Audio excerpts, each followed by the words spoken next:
He said that his treasure, which was the diamond, should be sold and the money used to repair the poorhouses. But he never said where the diamond was hidden. He probably wanted to get it himself, sell it, and then give the money to the poorhouses. But he died before he could get it. So people say he can't rest in his tomb until the treasure is found and the poor are helped. I thought a lot about what Mr. 𝐭𝐨𝐫𝐞 said. Perhaps I could find the diamond one day and become a rich man. I also thought a lot about the noises under the church. I decided that coffins did not make those noises because they get old and the wood breaks after a few years. But what made those strange noises? So on Monday after school, I ran down the street and across the fields to the churchyard. I wanted to listen to the 𝐒𝐭𝐨𝐫𝐞 coffins. I could not get into the church because 𝐒𝐧𝐠𝐫𝐞 had the key, but I stood outside and listened carefully. Everything was silent. Those strange noises had stopped. I walked to the back of the church because it was sunny there, and I saw two men, 𝐒𝐧𝐠𝐫𝐞 and 𝐿𝐵𝐴. 𝐒𝐧𝐠𝐫𝐞 was lying on the ground with his ear to the wall, and 𝐿𝐵𝐴 was looking at the sea with a small telescope in his hand. I was surprised and didn't know what to do. At first I felt like running away, but then I decided to stay. "Good morning, Mr. 𝐒𝐧𝐠𝐫𝐞," I said. He jumped to his feet nervously, and his face became bright red. "Good morning, John," he said. "What are you doing in the churchyard?" "I came to listen to the 𝐒𝐭𝐨𝐫𝐞 coffins," I answered. "Well, I came here to examine the church wall after the flood. I think I'll have to repair the wall a bit." I did not believe what he said, because the church wall was in good condition. As 𝐒𝐧𝐠𝐫𝐞 was talking to me, I noticed that 𝐿𝐵𝐴 was amused at 𝐒𝐧𝐠𝐫𝐞's embarrassment. When we went to church on Sunday, everything was quiet as usual, and there were no strange noises in the crypt. After my meeting with 𝐒𝐧𝐠𝐫𝐞 and 𝐿𝐵𝐴 at the churchyard, I stayed away from it for a few weeks. One afternoon at the beginning of February 1758, I was sitting in the churchyard on a flat stone tomb looking at the sea. The floods and bad weather of November had made deep cracks one in the earth. I looked at one of the cracks and noticed that it got bigger on the other side of the tomb. I got on my knees and looked down into the big crack, which was like a small hole. I was very surprised and excited when I saw that there was something under the tomb. For a boy of my age, this was a great discovery. I put my feet into the small hole and jumped down. I had discovered a secret passage under the church. My heart beat fast as I slowly walked along the dark passage. Could this be where Blackbeard had hidden his diamond? Suddenly it was so dark that I couldn't see and I was afraid. I climbed out quickly and decided to return later with a candle. I ran home and got there late for tea. My aunt was angry, but she only said, "You mustn't come home so late, John. A young boy should never be out after 7:30. It's not safe." After tea, Aunt Jane started reading a book to me, but it was too serious, so I thought about Blackbeard's treasure. When she finished reading, it was time for bed, and we both went up to our rooms. "I'll wait for her to fall asleep, and then I'll get a big candle from the kitchen and go back to the churchyard," I thought excitedly. It was 10:30 when I left the house. Everyone in Moonfleet was sleeping, except the men at the 𝐌𝐿𝐴. As I approached the old churchyard, I began thinking about Blackbeard's ghost, and I felt afraid. But I didn't stop. When I got to the hole on the side of the tomb, I thought, maybe Blackbeard is waiting at the bottom of the hole. I looked at the bright moon in the night sky, and then I looked at the sea. I saw a small sailing boat in the bay. It was probably a smuggler's boat. I looked at the dark hole again and decided to jump into it. And so my adventure began. I lit my candle, which burnt brightly, and walked through the passage. The diamond is probably here somewhere, I thought. I'll be able to buy presents for Mr. Glennie and 𝐿𝐵𝐷 and Aunt Jane. I'll become the richest man in Moonfleet. As I continued walking, I saw footprints on the damp ground. Someone had already been there. Then I suddenly reached a big room. It was the Mohuni crypt. All around the walls of the crypt there were stone shelves with coffins on them. What a frightening place. In the middle of the crypt there were casks of all sizes, with white letters and numbers on them. I was right.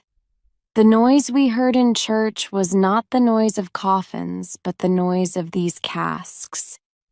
I was amazed. This was a secret hiding place for the smugglers' casks of wine. Now I realized that the flat tomb where I always sat was the smugglers' entrance to the crypt. One remembered how 𝐿𝐵𝐷 had always tried to frighten me with his stories about Blackbeard. He wanted to keep me away from the churchyard. Now I understood why 𝐿𝐵𝐷 and 𝐿𝐵𝐷 were in the churchyard that afternoon. They knew about the secret hiding place, and they probably knew about the smugglers. Perhaps they were smugglers?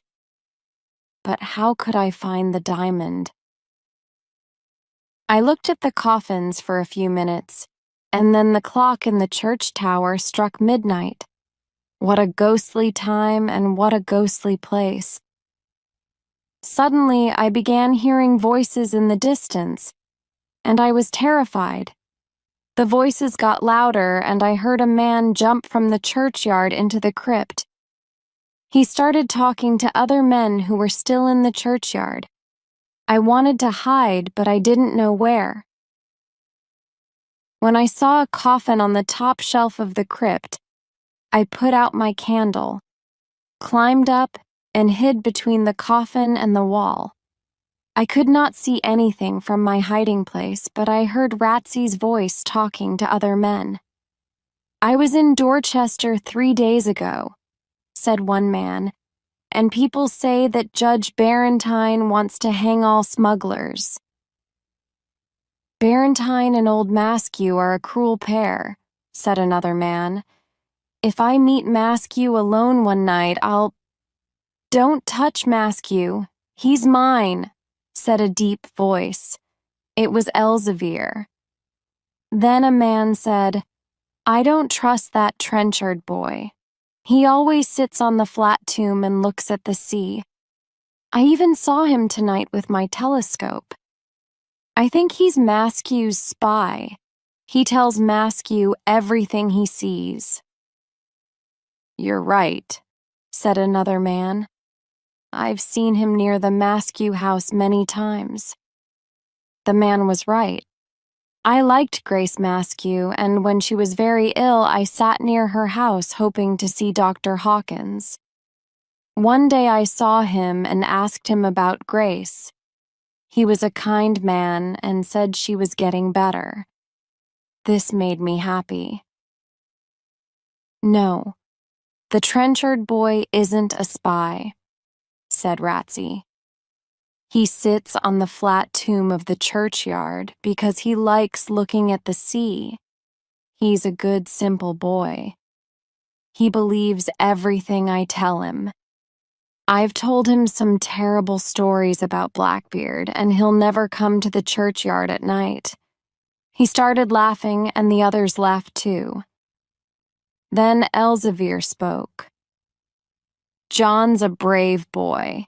He's David's age, and he'll be a good sailor one day." I was pleased to hear 𝐒𝐭𝐨𝐫𝐢𝐬𝐡 say those words because I liked him. "Well, Ratsy," said 𝐒𝐿𝐵𝐴𝐴, "you have to close that hole under the flat tomb because someone could look down into the crypt." "Don't worry, I'll do it," said Ratsy. Soon the meeting ended and the men left the crypt. I wanted to leave too, so I lit my candle and looked around. I tried climbing down from the stone shelf, but I slipped and grabbed the old coffin. My hand went through the rotten wood and touched something strange. I looked at my hand and saw a man's black beard. I dropped my candle and cried, "The beard of a dead man, Blackbeard's beard." I was terrified and wanted to run away, but I didn't. Perhaps this was a clue. Perhaps Blackbeard's treasure was nearby. I looked at the beard carefully and then decided to look inside the rotten coffin. I must be brave, I thought, if I want to find the diamond. I slowly opened the old coffin, and inside I saw the skeleton and old clothes of Colonel John Mohune. I put my trembling hand inside and looked for the diamond, but it was not there. However, I found a locket around Mohune's neck. I slowly took the locket out of the coffin and opened it, hoping to find the diamond inside. But the diamond was not inside. I only found a folded piece of yellow paper with some words from the Bible. Those were probably words to keep bad spirits away, so I put the locket around my neck. Perhaps the words would keep Blackbeard's ghost away from me. I went to the end of the passage and wanted to climb out of the crypt into the churchyard, but the hole was closed. Ratsy had closed it that night after leaving the crypt. My candle went out, and I was now a prisoner in the dark crypt. I was too tired to be scared, and I sat down on the damp ground and fell asleep. I don't know how long I slept because it was always dark in the crypt. A bit of light came through the tiny crack in the tomb above my head. I was hungry and thirsty, and I did not know what to do. Soon the small bit of light disappeared, and I knew a day had passed. And then another day passed, and I felt terrible. I was hungrier and thirstier than the day before. I started calling and shouting, hoping that someone might hear me. But no one heard me, and finally I fainted. When I woke up, I was in a clean, comfortable bed in a sunny little room. Am I in my aunt's house? I thought. Was the adventure in the crypt a bad dream? I felt something around my neck. It was Colonel John Mohune's locket. Then the door opened and 𝐒𝐿𝐵𝐴𝐴 came in. "Oh, 𝐿𝐿𝐵𝐴𝐴, help me. I'm not a spy." He looked at me kindly and said, "No one will hurt you, John. You're at the 𝐌𝐿𝐴 Inn. I know you're not a spy. Just rest and eat this." I slowly ate some hot soup, and for 10 days he looked after me until I was well again. During that time, he told me what had happened. "Mr. 𝐒𝐨𝐫𝐤𝐻𝐿 was the first one to look for you because you weren't at school. He went to see your aunt who said you had run away. That evening, Sam Tewkesbury came to the 𝐌𝐿𝐴 Inn and was very frightened because he had heard someone calling and shouting at the churchyard. I immediately understood that someone was shut inside the crypt, and I went there quickly. I found you and brought you back to the inn. You reminded me of David." 𝐿𝐿𝐵𝐴𝐴 was a very kind man, and as the days passed, he loved me like a son. One day Ratsy came to see me and said, "Only 𝐿𝐿𝐵𝐴𝐴 and I know that you were in our crypt. So remember, keep the secret, and 𝐿𝐿𝐵𝐴𝐴 and I will do the same. Don't worry, I won't tell anyone about the crypt. "It's our secret," I said. When I was feeling better, I went to see my aunt, who was not happy to see me. She did not let me come in the house and said, "People who go to the 𝐭𝐨𝐿 Inn are not welcome in my house." I turned my back on the only home I had and walked back to the 𝐭𝐨 Inn with tears in my eyes. I told 𝐒𝐳𝐫𝐢𝐬 about my aunt, and he replied, smiling, "Your new home is here with me, John. You've taken David's place. I'm happy you're here." I've mentioned 𝐒𝐭𝐨𝐫𝐞's name a few times, and I'd like to say something about him. He was not a tall man, and he had a thin face, sharp gray eyes, and reddish hair. He was a lawyer and had made money in Scotland many years ago. People said he came to Moonfleet to get away from trouble. He bought a big mansion on the Mahoney property. It was an old mansion with some broken parts, but he did not like spending money. So he only repaired the part where he and his daughter, Grace, lived. Before 𝐒𝐿𝐵𝐞 bought the mansion, no one lived on the Mahoney property, and children played in the big garden, and men hunted in the woods. But after his arrival, he did not allow anyone on his land. Everyone in Moonfleet disliked him for this, and when he became a magistrate, everyone disliked him even more. After the death of young David Block, 𝐒𝐿𝐵𝐞's life was in danger. However, everyone liked 𝐒𝐿𝐵𝐞's daughter, Grace. She was a tall, thin girl with light brown hair and a friendly face. She came to school with me and the children of the village, and we sometimes met after school. One morning in March, the bailiff too and his clerk came to Moonfleet to renew the 5-year rent of the 𝐭𝐨 Inn. This required a formal auction, even if for generations only 𝐒𝐳𝐵𝐲's family had rented the inn. 𝐒𝐳𝐵𝐲 and I sat at a big table near the fireplace, and the clerk put a long candle on the big table. He lit the candle and said, "Today, we are here to receive offers to rent the 𝐭𝐨 Inn for the next 5 years. When this candle dies, the auction is over, and no one can make another offer. Do you all understand?" 𝐒𝐳𝐵𝐲 and I said, "Yes." "Very well, we can start," said the clerk. "What do you offer, sir?" said the bailiff, looking at 𝐒𝐳𝐵𝐲. "I offer a rent of $12 a year for 5 years, said 𝐒𝐳𝐵𝐲 in a loud voice. "Please write it down," said the bailiff to the clerk. "Does anyone else want to make an offer?" I was silent and looked around amused, because only 𝐒𝐳𝐵𝐲 and I were in the inn. "We must wait for the candle to go out," said the clerk. "Then the auction is over." So we sat there and waited for the candle to go out. Suddenly the door of the 𝐭𝐨 Inn opened and 𝐒𝐿𝐵𝐞 appeared. 𝐒𝐳𝐵𝐲's face became dark and angry. "You're not welcome here, 𝐒𝐿𝐵𝐞," cried 𝐒𝐳𝐵𝐲. "Gentlemen, please," said the bailiff. "This is an auction and people can come and make offers. The candle is still burning." "I offer $13 a year for the inn," said 𝐒𝐿𝐵𝐞. The clerk wrote the offer in his book. "I offer $20 a year for the inn," said 𝐒𝐳𝐵𝐲.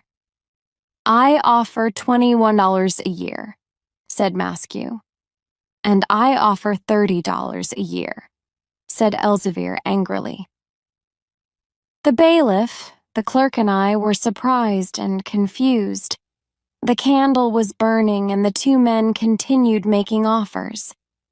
When the candle started dying, 𝐒𝐿𝐵𝐞 cried, "I offer $200 a year." "Goodness me," exclaimed the bailiff. "Now the candle is out and you, sir, are the new landlord of the 𝐭𝐨 Inn." He looked at 𝐒𝐿𝐵𝐞 and said, £200 a year is a lot of money for this old inn. 𝐒𝐭𝐨𝐫𝐢 had an evil smile on his face. 𝐿𝐵𝐵𝐴 did not say a word. He was too angry to speak. The bailiff and the clerk wrote a long contract which was signed by the three men, 𝐒𝐭𝐨𝐫𝐢, the bailiff, and the clerk. "Very well, Mr. Block," said the bailiff. "On May the 1st you must leave the inn. I'm sorry about this." 𝐒𝐭𝐨𝐫𝐢, the bailiff, and the clerk left, and 𝐿𝐵𝐵𝐴 and I sat together at the big table. He had his head in his hands and he was silent. He had just lost the inn and I had just lost my home. We were both worried and upset. What could we do now? Where could we go? When the people of Moonfleet found out about the auction, they were angry with 𝐒𝐭𝐴𝐫. For days he didn't come into the village. The people knew that 𝐒𝐭𝐴𝐫 wanted to help the king's soldiers arrest the smugglers, but no one understood why. Some said he was evil and liked hurting people. Others said he wanted to get rid of the smugglers so that he could control the smuggling business. In the past, I had seen him standing at the window of his mansion with a telescope in his hand, looking at the sea. He was probably looking for the smugglers' boats. One evening in the 𝐭𝐨𝐿𝐼 Inn, 𝐿𝐵𝐴𝐴 said to me, "Sit down, John. I want to talk to you. That devil 𝐒𝐭𝐴𝐫 is trying to catch us smugglers, so we must be very careful with the next cargo. The sailing ship Bonaventure will be here soon with about 100 casks of wine. But the ship won't stop at Moonfleet Bay. It will go to Whorehead because 𝐒𝐭𝐴𝐫 is probably watching the bay and the churchyard. And we won't hide the casks in the crypt. At Whorehead, we'll meet other smugglers with horses and take the casks to Pygrove's Hole and hide them there." I suddenly felt some cold air on my shoulders, and I quickly turned around. "What's the matter?" asked 𝐿𝐵𝐴𝐴. "I think someone was listening to us and has just left," I said. I felt some cold air on my shoulders. "No, no," said 𝐿𝐵𝐴𝐴. "You felt cold air because it's a windy night. Don't worry, John, no one was here." "𝐿𝐵𝐴𝐴," I asked nervously, "are we leaving the 𝐌𝐴𝐿𝐼 Inn tomorrow?" "Yes, John, we're leaving the inn and we're probably going to live in a small house near Worth. It's near the Lobster Inn and there's a good view of the sea. But you're tired, poor boy. Go to bed now and get a little sleep." 𝐿𝐵𝐴𝐴 was right. I was tired, but I could not sleep. I did not want to leave Moonfleet because I had lived there all of my life. And I did not want to leave Grace 𝐒𝐿𝐼. She was a dear friend, and I loved her. I decided to go and meet Grace the next morning in our secret place in the woods. The next day was the 16th of April, and it was a day I will never forget. It was a beautiful, cool spring day, and at 10 o'clock in the morning, I was in the woods, where I met Grace. We were happy to see each other, but Grace became sad when I told her I was leaving Moonfleet. She told me her father had been away the night before. We talked about different things, and then we said goodbye. As I was running back to the 𝐭𝐴𝐿 Inn, I saw Aunt Jane standing at the door of her house. She stopped me and said, "John, take this little red Bible. It belonged to your poor mother. Perhaps it will help you find the right way in your life." "Thank you, Aunt Jane," I said politely, putting the little red Bible in my pocket. I continued running down the village to the inn. That evening, 𝐿𝐵𝐴𝐴 and I left the 𝐭𝐨 Inn and started walking towards Whorehead, which was 15 miles away. Whorehead was the highest cliff in the area. It was after midnight when we got there. We saw other smugglers waiting silently, and some of them had horses. We went down to the beach and met the men from the Bonaventure. Most of them were French or Dutch. The precious casks were quickly brought to shore, and by 3 o'clock in the morning we began leaving the beach. We climbed up the cliff with the heavy casks, and I noticed something or someone moving behind a bush. Some of the other men noticed too. It was 𝐒𝐿𝐵𝐞. 2 of the younger men ran after him as he tried to escape and caught him after a few minutes. They brought him forward. He was pale. They tied his hands and feet and threw him to the ground. He was the most hated man in Moonfleet. "Shoot him!" cried one of the smugglers. "No, hang him!" cried some others. "Let's throw him over the cliff and into the sea," shouted a young smuggler, laughing. "Look, he's got a gun under his coat," said an old smuggler, taking the gun and throwing it at 𝐒𝐵𝐿𝐵𝐿's feet. 𝐒𝐿𝐵𝐿𝐵𝐿 looked at the gun and then at 𝐒𝐿𝐵𝐞. "This man killed my son. He's mine. Don't touch him. Leave him here with me. Take the casks away and hide them. It's almost morning." The men complained, but they listened to 𝐒𝐿𝐵𝐿𝐵𝐿. After a while, they slowly climbed up the cliff with their horses and casks. 𝐒𝐿𝐵𝐿𝐵𝐿, 𝐒𝐿𝐵𝐿 and I were alone now, and I was afraid.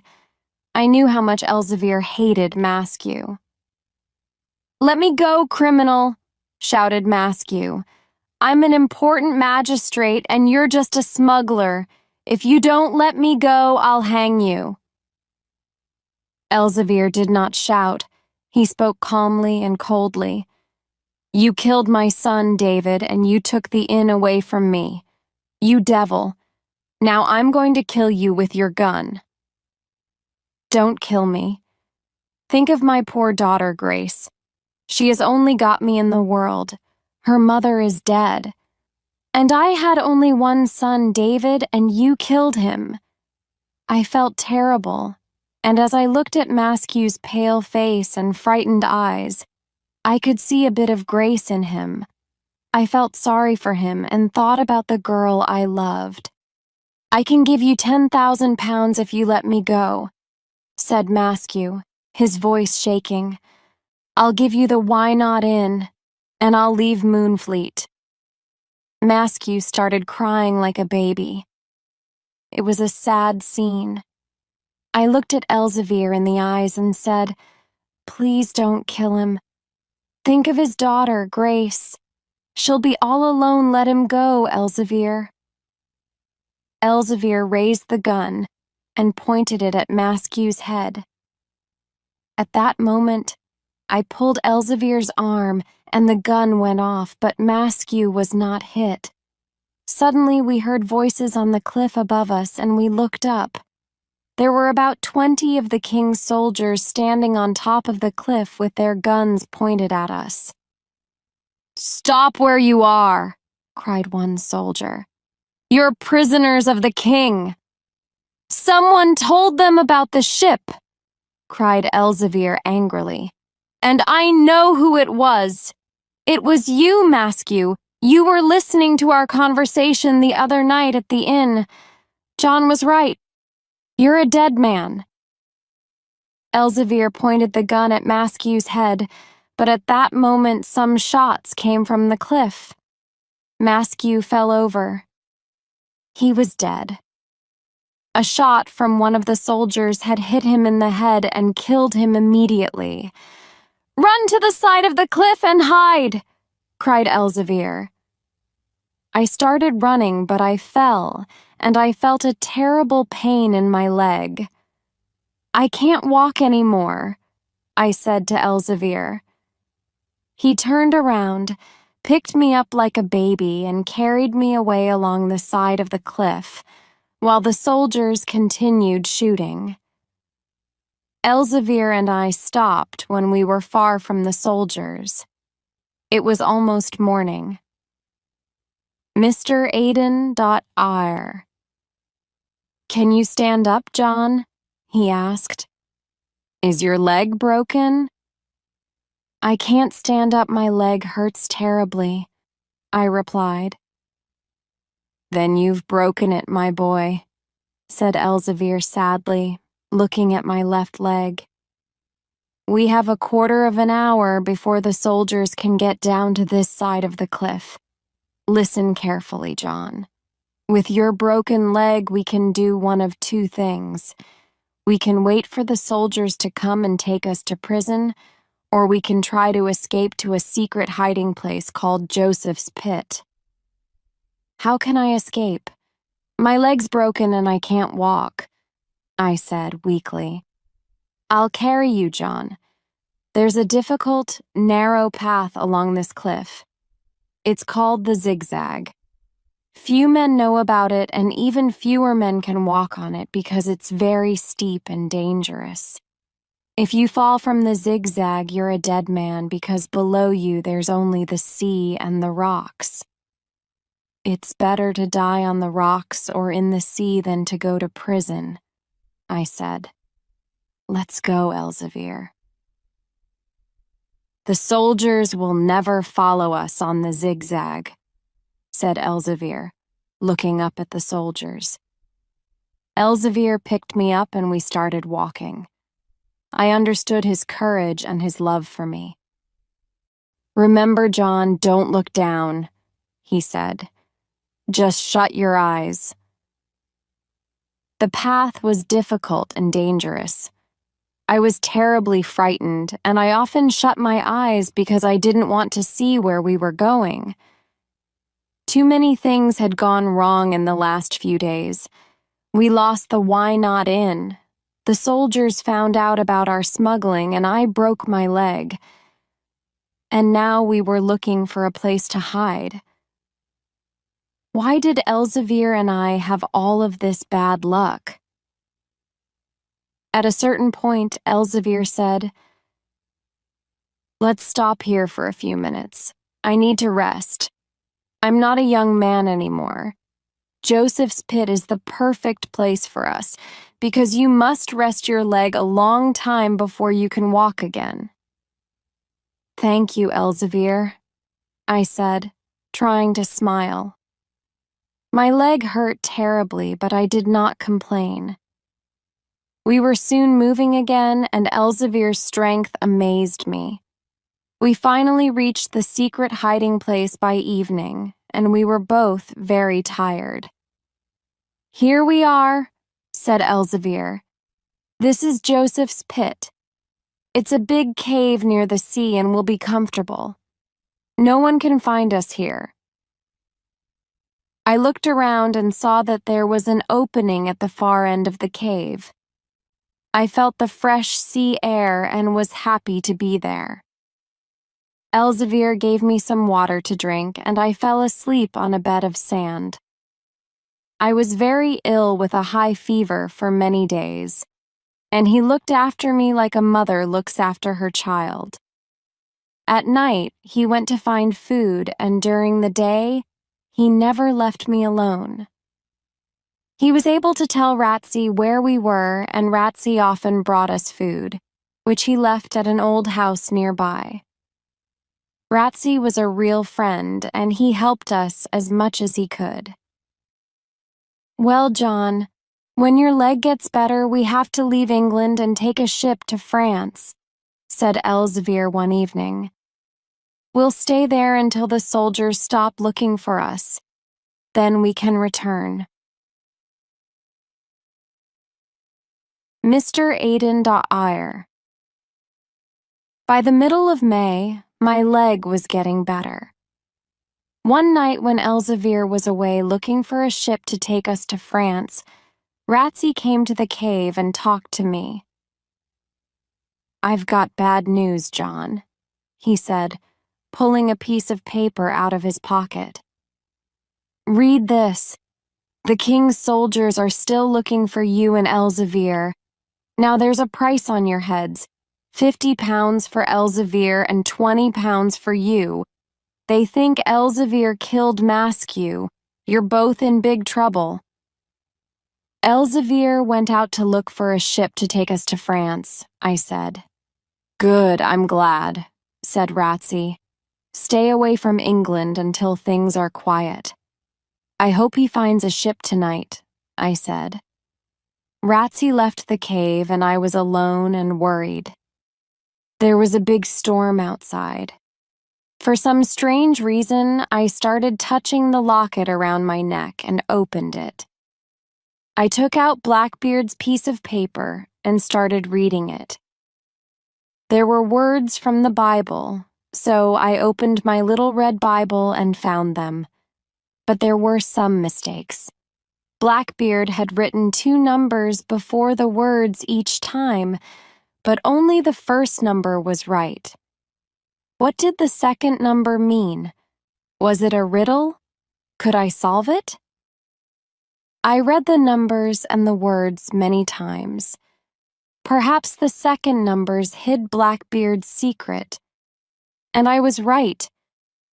I soon solved the riddle and discovered Blackbeard's secret. The number 4 meant the 4th word, and I found 5 of them. 80 feet deep. Well, north. What did these words mean? They went around in my head as the wind blew outside, and I fell asleep. The next morning, I woke up and saw 𝐿𝐵𝐺𝐸𝐻. I was very excited and told him how I discovered Blackbeard's secret. He listened carefully and looked at the notes. Now he was excited too. Yes, he cried. You're a clever boy, John. The well that Blackbeard mentions is the famous well at Carisbrooke Castle. It's one of the deepest wells in England. People come from London to see it. Blackbeard probably hid the diamond 80 feet deep in the well. Carisbrooke. That's the castle where King Charles I was a prisoner during the Civil War, I said. I'm sure it's the well at Carisbrooke Castle. I know Carisbrooke Castle very well.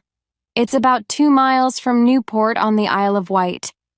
We can stay at the Bugle Inn, where smugglers are welcome. 𝐿𝐵𝐺𝐸𝐻's eyes shone with excitement. Another week passed, and I started walking around the cave slowly.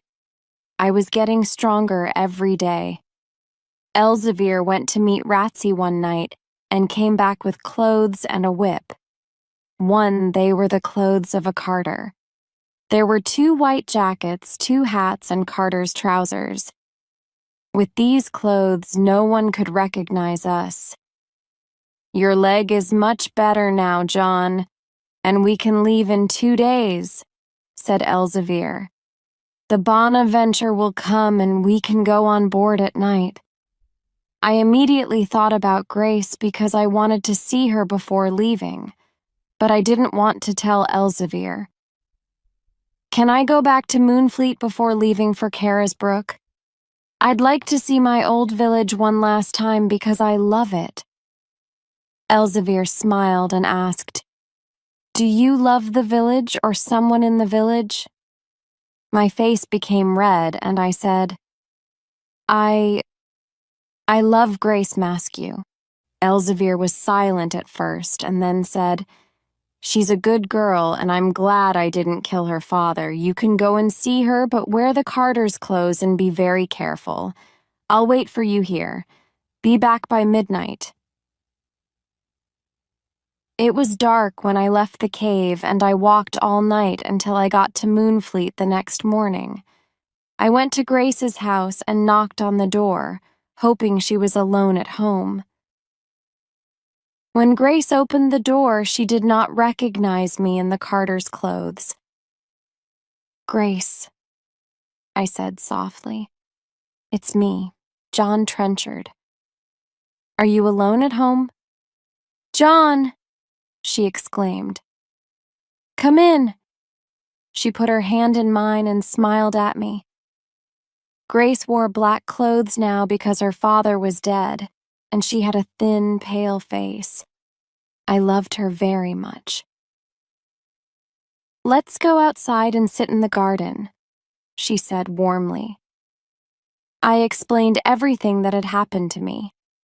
I told her about the last minutes before her father's death, and she cried, but she was not angry with me. Then I showed her Blackbeard's locket, and she read the writing inside. I told her about the diamond and how I wanted to find it and become the richest man in Moonfleet. Before I left, Grace said, "John, I have kept a candle burning in the window every night in the past. I'll keep it there and I'll always think of you until you come back. Be careful. Remember that Blackbeard's diamond is evil and it has a curse on it. If you find it, use it to help the poor." We kissed, and then I left. I returned to the cave at midnight and quickly fell asleep. Aboard the Bonaventure, and we left the Dorset coast for the Isle of Wight.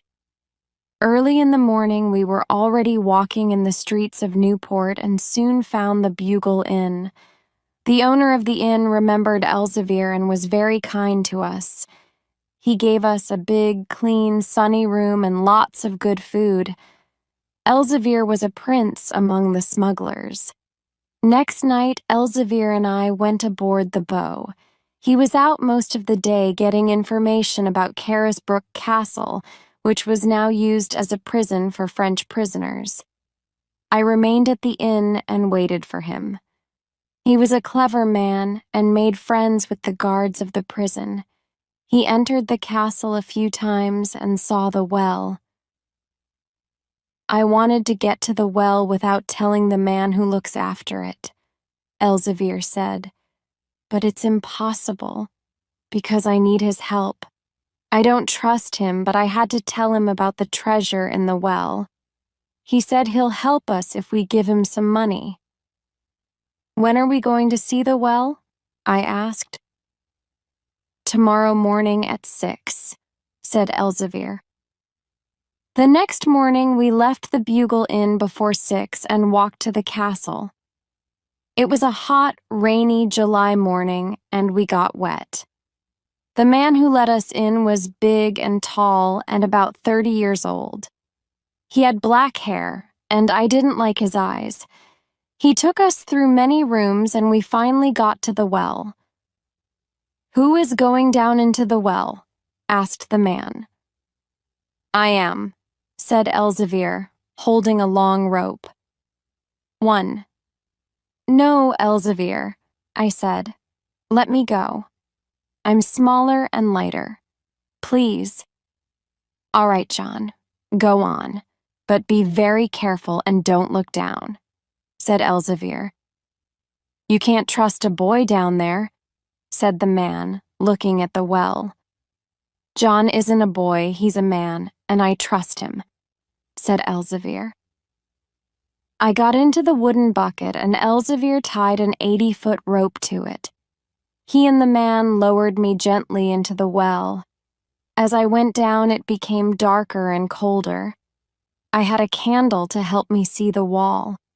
At the end of the rope, I started looking around. I moved my candle along the wall to see if there was a hole or a hiding place, but I couldn't see anything. "Have you found anything?" the man shouted.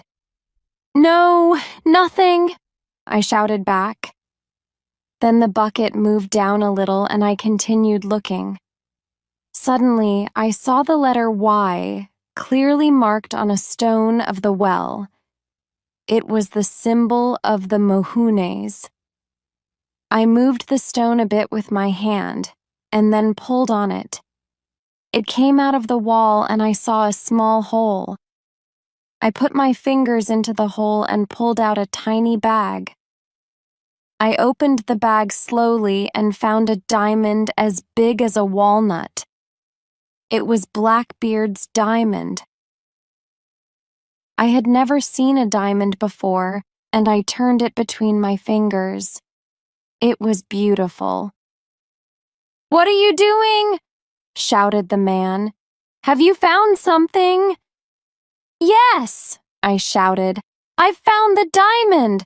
Pull me up! They pulled me up quickly, and at the top of the well, I saw the man's face. Give me the diamond! Put it in my hand! No, I said. Let me get out of the bucket first. Let the boy get out of the bucket, said 𝐒𝐧𝐫𝐢𝐬𝐡 angrily. I climbed out of the bucket with the diamond in my hand. Give me the diamond, cried the man. You found it in my well, so the diamond is mine.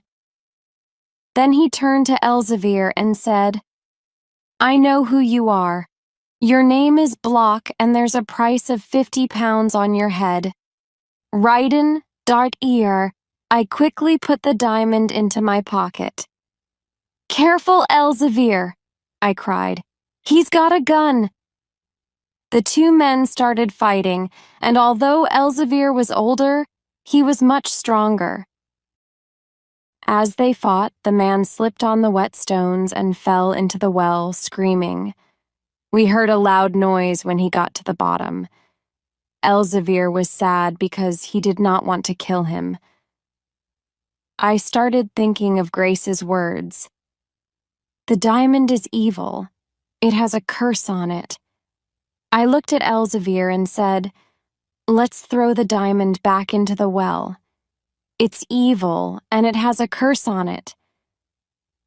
𝐒𝐧𝐫𝐢𝐡 thought for a moment, and then said, No, you're good and honest, John. Give me the diamond, and I'll keep it for you. You know you can trust me. I gave it to him. When we got back to the Bugle, I went upstairs and lay down on the bed, trying to rest and think. 𝐒𝐧𝐫𝐢𝐬𝐡 was downstairs talking to the owner of the inn. When he came upstairs, he said, It's dangerous for us to stay here, John. There's a Dutch ship leaving for Holland tonight. The owner of the Bugle knows the captain and he'll take us. The city of The Hague is the most important market in the world for diamonds. So, a few days later, we arrived in the port of Scheveningen and stayed in a small inn with some sailors. One night, 𝐒𝐧𝐫𝐢𝐬𝐡 pulled the little bag with the diamond out of his pocket and said, Here, John, you keep it, it's yours. Remember, if you become rich because of this diamond, use the money to rebuild the poorhouses in Moonfleet. That's what Blackbeard wanted to do with it. I put the diamond in the locket around my neck because it was the safest place. When I was alone, I often opened the locket and looked at the beautiful diamond and dreamt of becoming rich and marrying Grace. But then, I always remembered 𝐒𝐧𝐫𝐢𝐬𝐡's words. Since 𝐒𝐧𝐫𝐢𝐬𝐡's mother was Dutch, he could speak that language quite well, and he asked around about diamond dealers. 1. He learned that most of the diamond dealers lived in one part of town, and the best one was Christbijn Aldobrand. He was rich, he was a good dealer, and asked few questions. He was the right man for us. One evening late in the summer, we went to Aldobrand's house before sunset. It was a small, white house with green shutters, and a little garden in front of it. He lived in this neighborhood with several other jewelers, but they had no shops. They usually had a sign above their door saying that they bought and sold jewels. A little old man with white hair and a white beard opened the door. He was at least 70. Well, gentlemen, what do you want to sell? He asked us in English. Please remember that I buy only good diamonds, no toys. 𝐒𝐧𝐫𝐢𝐬𝐡 answered, This boy has a diamond to sell. I had the diamond in my hand and gave it to him. He looked at it carefully and brought it close to his eyes. Suddenly his face and his voice changed. His eyes shone as he looked at the diamond. It's too dark here. I need more light, he said. Follow me. He went upstairs and we followed him closely because he had the diamond in his hand. He went into a room with a big window, a small balcony, and cupboards and shelves. There were small black boxes and books on the shelves. He sat at a small table and looked at the diamond. Then he held it up against the light of the window. He looked at me excitedly and said, "What's your name, young man? Where do you come from?" "My name's John Trenchard, sir, and I come from Moonfleet, in Dorset." He wrote this down in a big book. Elzevir looked at me angrily, and I immediately understood. Why did I give that man my name? I didn't know that this was going to change my life. "How did you get this diamond?" asked Aldobrand, touching it with his finger. "We're not here to answer questions," said Elzevir angrily. "We came here to sell a good diamond. We're honest Englishmen. Do you want to buy it?" "Well, I must test it before I decide to buy it," said Aldobrand. He opened a cupboard and took out a bottle of green liquid, some scales, and a black stone. He weighed the diamond, rubbed to it against the black stone, and then put a drop of green liquid on it. As I waited for Aldobrand's decision, I stood on the balcony and looked at the small garden with tall red flowers and a pear tree. "How much money is the diamond worth?" I thought excitedly. 10,000 pounds or 50,000, or perhaps 100,000. Suddenly, Aldobrand turned around and said, "Gentlemen, this diamond is not a diamond. It's only a pretty piece of glass. It didn't pass any of the tests. First, it's too light, a diamond is heavier. Second, it didn't make a white line on the black stone, and the green liquid did not become orange when it touched the diamond." "What?" said Elzevir, who was very disappointed. I can't believe it." "But I can give you 10 pounds for it," said Aldobrand, looking at us carefully. 10 pounds! cried Elzevir angrily. "We don't need 10 pounds. This diamond has a curse on it." He took the diamond and threw it out of the window into the garden. Aldobrand stood up and cried, "You fool! Why did you throw it out of the window?" Elzevir took my arm and pulled me out of the room and down the stairs. He was very angry as we walked back to our inn. "Leave that diamond alone, John. It's cursed. It has brought us bad luck." "No, Elzevir, the diamond is ours," I said. "And it's not a piece of glass. We were fools to believe Aldobrand. I saw his face and his eyes when he looked at the diamond. He knew it was a precious diamond. We must go back to Aldobrand's garden and find it. I saw it fall near one of the tall red flowers. I can find it. I'm sure I can, Elzevir." "No, John, listen to me," said Elzevir. "That diamond's cursed and it will bring us more bad luck. Forget it." "Please, Elzevir," I said excitedly. "Let's go to Aldobrand's garden tonight and I'll find the diamond." "I don't know, John," he replied. Elzevir finally agreed with me, and that night we went back to Aldobrand's house. Everything was dark and silent, and we saw only one light in Aldobrand's upstairs room. We climbed over the garden wall quietly, and I started looking for the diamond near the tall red flowers. But it was gone. "Aldobrand's already found it," I said softly. "He knows it's not a piece of glass. Now I'm going to climb on the pear tree and look inside his room." "I'll follow you," said Elzevir. "But be careful, John." "Don't worry," I said excitedly. I climbed up to the balcony and saw Aldobrand sitting at his table looking at my diamond. I was very angry because Aldobrand had stolen it. Without waiting to ask Elzevir what to do, I jumped through the window and into the room and put my hand on the diamond. Elzevir was behind me. Aldobrand screamed, "Thieves! Thieves! Help!" Suddenly, 6 big men who were Aldobrand's servants came into the room and hit us with sticks. I fell to the floor. I saw Elzevir fighting bravely, but then he fell too. Elzevir and I were taken to prison, a horrible Dutch prison. During the trial 1, we told our story to the judge, but he did not believe us. He believed Aldobrand, who told a very clever story. These Englishmen jumped through the window of my room and wanted to steal one of my precious diamonds, said Aldobrand, looking at the judge. "Liar! Thief!" shouted Elzevir. "That diamond was ours, not his. He's a liar and a thief."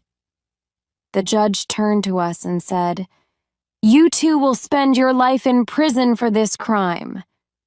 Elzevir did not complain, but I was furious. All of my life in prison, I thought. I'm just a boy and now I'm ruined. Was Blackbeard's diamond really cursed?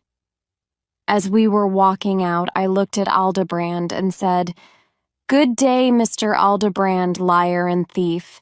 That diamond will bring you only evil in this life and in the next." Elzevir and I were soon separated, and I rarely saw him. The prison was cold, dark, and dirty, and there was only bread and water to eat. Every day the prisoners had to work hard to build a big fort nearby, and that is what we did for 10 years. These were long, difficult years without a moment of rest or happiness. Then one morning, when I was a man of 26, a guard said to us, "You're leaving Holland and you're going to Java to work on the Dutch sugar farms." Is this my future, working and dying on a sugar farm in Java? I thought angrily. I'll never see Grace or Moonfleet again.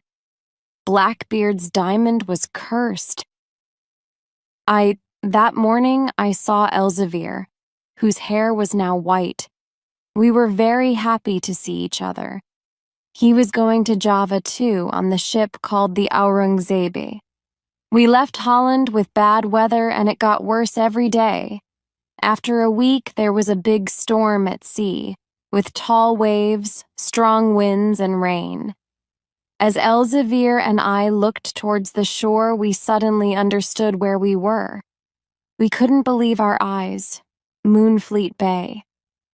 Soon the ship started sinking. The prisoners and the guards were terrified because they knew nothing about a storm at sea. But Elzevir, who had lived his life on the sea, tried to help them. "Don't take the lifeboats," he cried. "You'll never get to shore. Stay on the ship until she gets to the bay near the beach, and then jump. Listen to me, I was born here. I've seen hundreds of storms in Moonfleet Bay." But no one listened to Elzevir. Everyone tried to get into the lifeboats, and they all died in the rough sea. Elzevir and I stayed on the ship until the last minute. "John, listen to me," he said loudly. "Jump when I tell you. The men on the beach will throw us a rope and we must catch it before another big wave comes. Remember, the big waves are dangerous because they'll pull you back into the sea. Goodbye, John, and God save us both."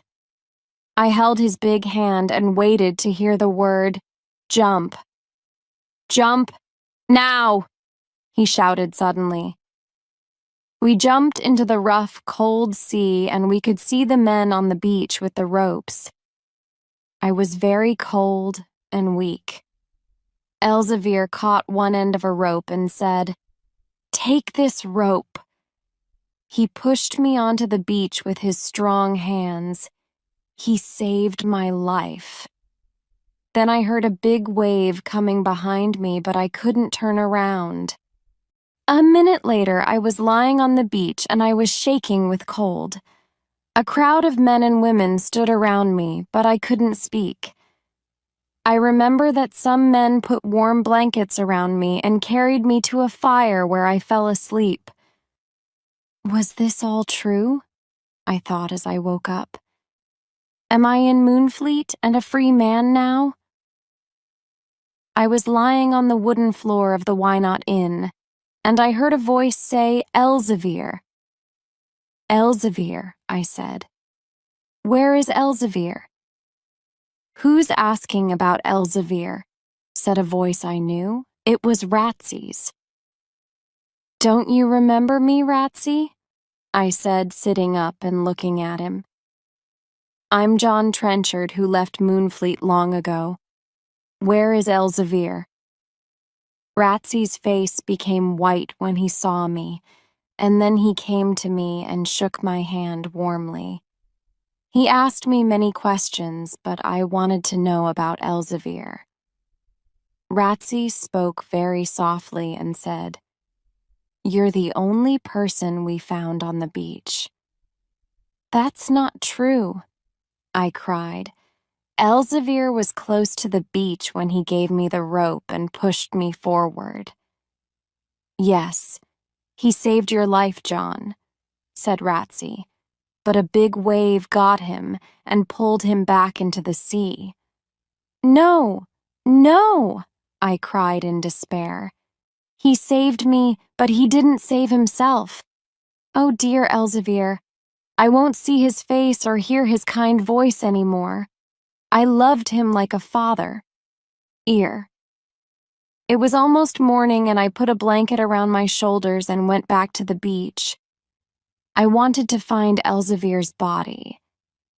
There was no sign of the 𝐭𝐭𝐨𝐫𝐞, but its wreckage was all over the beach. 𝐿𝐵𝐵𝐺𝐸𝐴 came to the beach too and sat next to me. "Eat this bread and meat, John," he said kindly. I wasn't hungry but ate the food slowly, looking at the sea. Then suddenly I felt strange. 𝐿𝐵𝐵𝐺𝐸𝐴 is coming, I thought. I can feel it. The waves were bringing his body to the beach and I ran towards it, with 𝐿𝐵𝐵𝐺𝐸𝐴 following me. I knelt down by his body and touched his face and hair, then I kissed his cold cheek. The men from Moonfleet who knew him came to the beach and carried him back to the 𝐭𝐿𝐴. There they laid his body on the long table. I sat next to 𝐿𝐵𝐵𝐺𝐸𝐴's body for many hours, and many memories came to my mind. Then I started thinking, I have lost my only friend. What can I do now? Where can I go? I felt lost and terribly sad. Then someone touched my shoulder. I turned around and saw a tall, beautiful woman standing behind me. It was 𝐭𝐭𝐨𝐫𝐞. "John," she said, "have you forgotten me? Didn't you see the light at my window?" I could not speak.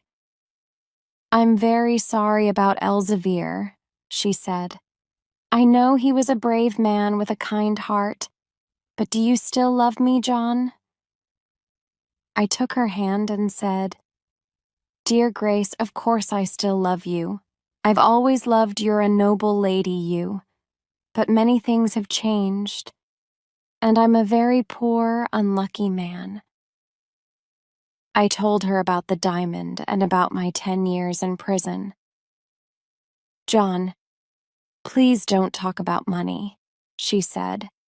"There are more important things in life.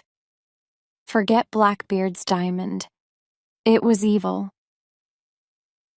Grace and I talked for a long time, and then she left. Shortly after, Mr. Glennie, my old teacher, came to see me.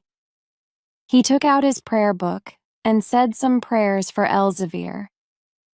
Then he took a piece of blue paper from his pocket.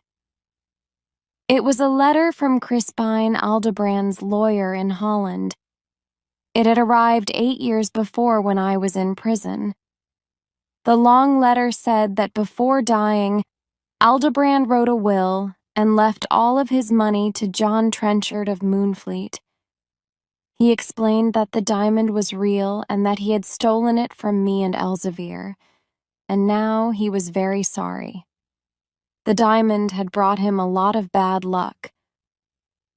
"Well, John, you're a very lucky young man," said Mr. 𝐭𝐨𝐫𝐞, smiling.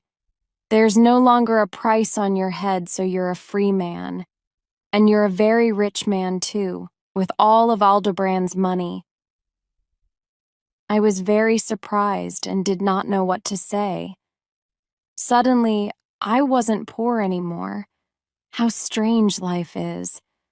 Mr. 𝐭𝐨𝐫𝐞 and I talked about Aldebrand's will until midnight, and then he left. I spent the night next to my great friend, 𝐒𝐧𝐫𝐢𝐬𝐡. This is the end of my story. I received all of Aldebrand's money, but I did not keep it for myself. With Mr. 𝐭𝐨𝐫𝐞's and Grace's help, I rebuilt and opened the poorhouses, and built a new hospital and new homes for the people of Moonfleet.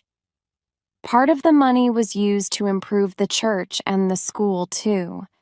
I became an important person in my village. Grace and I got married, and the old Mahoney mansion became a beautiful home again. We have 3 lovely children, 𝐒𝐧𝐫𝐢𝐬𝐡, Grace, and John. We live happily in Moonfleet and never leave it. When there is a bad storm, I run down to the beach with the others and try to help the men at sea. Sometimes we cannot help them and we see them die. And each time I stand on the beach with a rope in my hand, I remember dear 𝐒𝐧𝐫𝐢𝐬𝐡 and how he saved my life. He was very sorry. The diamond had brought him a lot of bad luck. "Well, John, you're a very lucky young man," said Mr. 𝐭𝐨𝐫𝐞, smiling. "There's no longer a price on your head, so you're a free man. And you're a very rich man, too, with all of Aldebrand's money." I was very surprised and did not know what to say. Suddenly, I wasn't poor anymore. How strange life is. Mr. 𝐭𝐨𝐫𝐞 and I talked about Aldebrand's will until midnight, and then he left. I spent the night next to my great friend 𝐒𝐧𝐫𝐢𝐬𝐡. This is the end of my story. I received all of Aldebrand's money, but I did not keep it for myself. With Mr. 𝐭𝐨𝐫𝐞's and Grace's help, I rebuilt and opened the poorhouses and built a new hospital and new homes for the people of Moonfleet. Part of the money was used to improve the church and the school, too. I became an important person in my village. Grace and I got married, and the old Mahoney mansion became a beautiful home again. We have 3 lovely children, 𝐒𝐧𝐫𝐢𝐬𝐡, Grace, and John. We live happily in Moonfleet and never leave it. When there is a bad storm, I run down to the beach with the others and try to help the men at sea. Sometimes we cannot help them and we see them die. And each time I stand on the beach with a rope in my hand, I remember dear 𝐒𝐧𝐫𝐢𝐬𝐡 and how he saved my life.